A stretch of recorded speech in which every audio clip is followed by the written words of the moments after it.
Welcome back, students. Today we are studying the remaining portion of this chapter. We are starting with bleaching powder.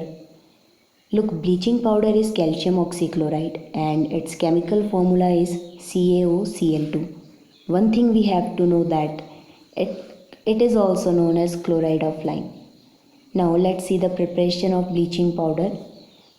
Bleaching powder is prepared by passing chlorine gas over dry slaked lime, and the chemical reaction will be CaOH whole twice, which is your slaked lime, plus Cl2 chlorine gas gives CaOCl2, which is bleaching powder, plus water. So this is the chemical reaction. Now let's see what are the various uses of bleaching powder in our daily life. It is used for bleaching cotton and linen in textile industries, for bleaching wood pulp in paper factories, and for bleaching cotton cloth in laundry. That's why it got its name bleaching powder. Second thing is, it is used as an oxidizing agent in many chemical industries. Okay, oxidizing agent is a chemical which do oxidation process. It oxidizes the other substance and itself get reduced. Now the third use, it is used to make drinking water free from germs. It kills the germs. That's why bleaching powder is added to water in order to kill the germs present in it. Now let's see the next salt. It's plaster of Paris. Students, plaster of Paris is calcium sulfate hemihydrate, or you can say calcium sulfate half hydrate. The formula for your plaster of Paris is CaSO4 dot half H2O. Look, this is here. Now let's see preparation of plaster of Paris. Plaster of Paris is prepared from gypsum. Gypsum is another salt of calcium and its formula is calcium sulfate dihydrate. Okay, it's CaSO4 dot 2H2O. Now students, plaster of Paris is prepared by heating gypsum to a temperature of about 100 degrees Celsius, or you can say 373 Kelvin. Here you can see the chemical reaction. This is your gypsum CaSO4 dot 2H2O.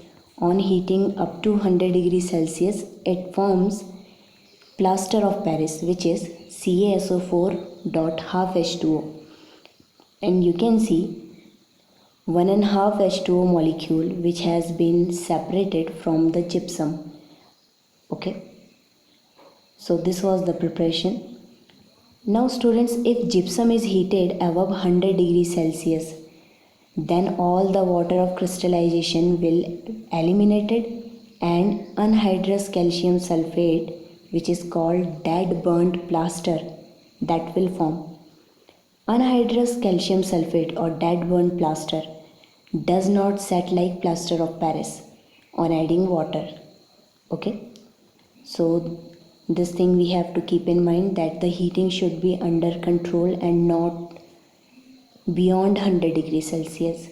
Plaster of Paris is a white powder, and on mixing plaster of Paris with your water, it changes to gypsum again, and at that time it becomes very hard solid mass. Okay, here is the chemical reaction.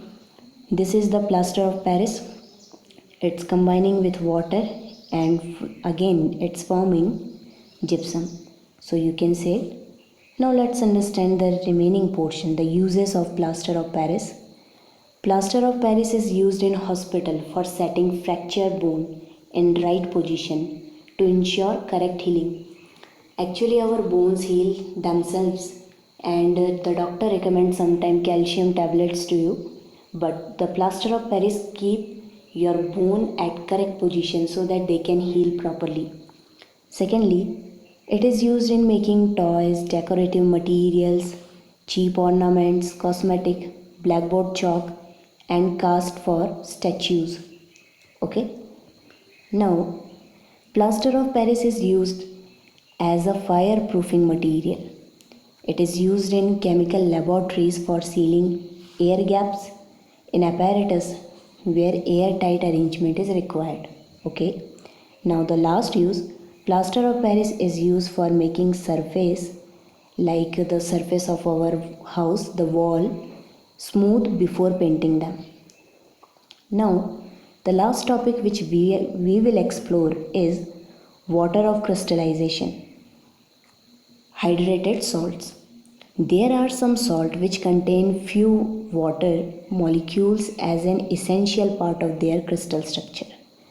The water molecule which form part of structure of a crystal are called water of crystallization. First thing, the salt which contain water of crystallization, such salts are known as your hydrated salts.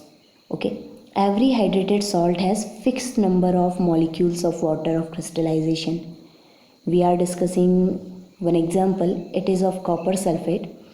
Students, copper sulfate crystal contain 5 molecule of water of crystallization and the formula will be written as CuSO4.5H2O. Look, water of crystallization is part of crystal structure of that particular salt which we are talking about. Your copper sulfate, as you can see, it has been written CuSO4.5H2O. So you will read it copper sulfate pentahydrate. Okay, it is also known as blue vitriol. Since the water of crystallization is not free water, your crystal will not be wet at any condition, they are perfectly dry. This water molecule which you are seeing in copper sulfate is a part of molecule. Okay, it's not like that you are having this water and your crystal going to be wet. This thing you have to keep in mind. Now let us understand the action of heat on hydrated salts. When hydrated salts are heated strongly, they lose their water of crystallization, and by losing water of crystallization, these hydrated salt lose their regular shape along with color and they become colorless powdery substance.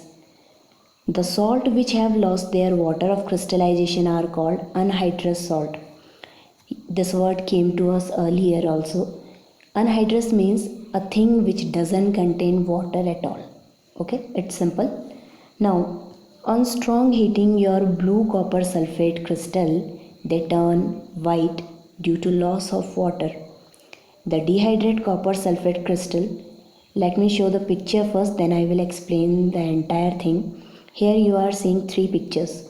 Picture 1 which shows you blue colored copper sulfate crystal CuSO4.5H2O. Okay, now on strong heating you can see the water of crystallization has been lost.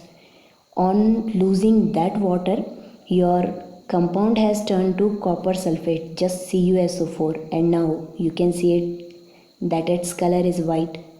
If you will add some drops of water to your anhydrous copper sulfate, then you will see it will regain its blue color. Okay, so this process is reversible. Firstly, on heating we can make it anhydrous, and on adding water the earlier situation can be regained.